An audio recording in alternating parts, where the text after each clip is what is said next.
हर महादेव। मैं आचार्य रुद्रेश्वरन आप सभी को अभिवादन करता हूं।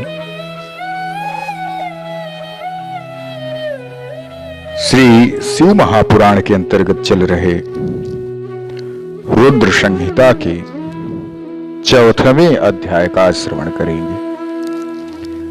नारद जी का भगवान विष्णु को शाप देना। ऋषि बोले, हे सूत जी, रुद्र गण के चले जाने पर नारद जी ने क्या किया और वे कहां गए, इन सब के बारे में भी हमें बताइए। श्री सूत जी कहते हैं कि हे ऋषियों, माया से मोहित नारद जी उन दोनों शिव गणों को शाप दे करके मोहवश कुछ जान न सके। तत्पश्चात क्रोधित हुए तो वे तालाब के पास पहुंचे और वहां जल में पुनः अपने प्रतिबिंब को देखा तो उन्हें फिर बानर जैसी आकृति ही दिखाई दी। उसे देखकर के नारद जी को और अधिक क्रोध चढ़ाया। वे सीधे विष्णु लोक की ओर चल दिए। वहां पहुंचकर भगवान विष्णु से बोले, हे हरि, तुम बड़े दुष्ट हो। अपने कपट से विश्व को मोहने वाले तुम दूसरे को सुखी होता नहीं देख सकते। तभी तो तुमने सागर मंथन के समय मोहिनी का रूप धारण करके दैत्यों से अमृत का कलश छीन लिया था और उन्हें अमृत की जगह मदिरा पिला करके पागल बना दिया था। यदि उस समय भगवान शंकर दया करके विष को न पीते तो तुम्हारा सारा कपट प्रकट हो जाता। तुम्हें कपटपूर्ण चालें अधिक प्रिय लगती हैं। भगवान महादेव ने ब्राह्मणों को सर्वोपरि बताया है। आज तुम्हें मैं ऐसी सीख दूंगा जिससे तुम फिर कभी कहीं भी ऐसा कार्य नहीं कर सकोगे। आज तक तुम्हारा किसी शक्तिशाली मनुष्य से पाला नहीं पड़ा है, इसलिए तुम निडर बने हुए हो। परंतु अब तुम्हारी करनी को पूरा फल दूंगा मैं। माया मोहित नारद जी ने क्रोध से खिन्न हुए भाव को प्रकट किया। वे भगवान विष्णु को श्राप देते हुए बोले, विष्णु, तुमने स्त्री के लिए मुझे व्याकुल किया है, तुम भी इसी तरह व्याकुल रहोगे।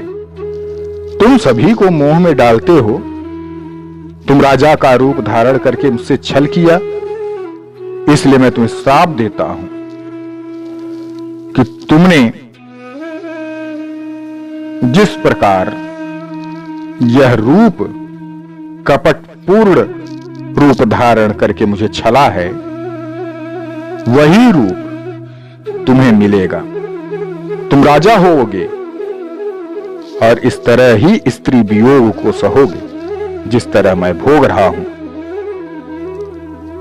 तुमने जिन वानरों के साथ मेरी साम्यता बनाई है, जिन वानरों के समान मेरी आकृति बना दी है, वही वानर तुम्हारी सहायता करेंगे। तुम दूसरों को स्त्री वियोग का दुख देते हो, इसलिए तुम्हें भी यह दुख भोगना पड़ेगा। तुम्हारी स्थिति अज्ञान से मोहित हुए मनुष्य जैसी हो जाएगी। अज्ञान से मोहित नारद जी का शाप विष्णु भगवान ने स्वीकार कर लिया। तत्पश्चात उन्होंने महालीला करने वाले मोहिनी माया को समाप्त कर दिया। माया के जाते ही नारद जी संज्ञान लौटा और अपनी कुबुद्धि पर पश्चाताप करने लगे।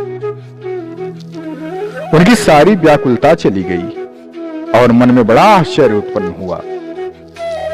यह सब जानकर के नारद जी पछताने लगे और अपने को धिक्कारते हुए भगवान विष्णु के चरणों में गिर पड़े और उनसे क्षमा मांगने लगे। नारद जी कहने लगे कि मैं अज्ञानतावश होकर के और माया के कारण ही प्रभु मैं आपको शाप दे दिया, वह झूठा हो जाए।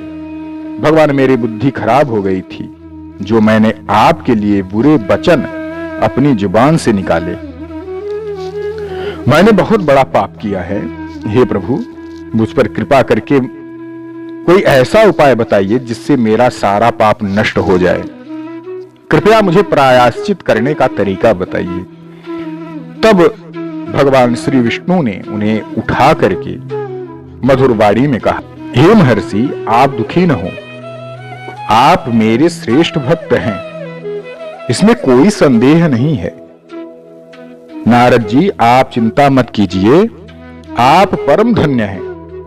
आपने अहंकार के वशीभूत होकर के भगवान शिव की आज्ञा का पालन नहीं किया था, इसलिए उन्होंने ही आपका गर्व नष्ट करने के लिए यह लीला रची थी। वे निर्गुण और निराकार हैं और सत रज तम आदि गुणों से परे हैं। उन्हें अपनी माया से ब्रह्मा, विष्णु, महेश तीनों रूपों को प्रकट किया है। निर्गुण अवस्था में उन्हीं का नाम शिव है। वे ही परमात्मा परमेश्वर परब्रह्म अविनाशी अनंत और महादेव नाम से जाने जाते हैं। उन्हीं की आज्ञा से ब्रह्मा जगत में सृष्टा हुए हैं।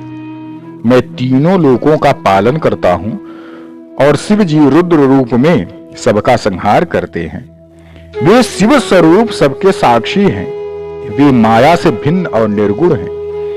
वे अपने भक्तों पर सदा दया करते हैं। मैं तुम्हें समस्त पापों को नाश करने वाला, भोग एवं मोक्ष प्रदान करने वाला उपाय बताता हूं। अपने सारे शंका को एवं चिंता को त्याग करके भगवान शंकर के यश की और कीर्ति का गुणगान करो और सदा अनन्य भाव से शिव जी के सतनाम स्तोत्र का पाठ करो। उनकी उपासना करो तथा प्रतिदिन उनकी पूजा अर्चना करो।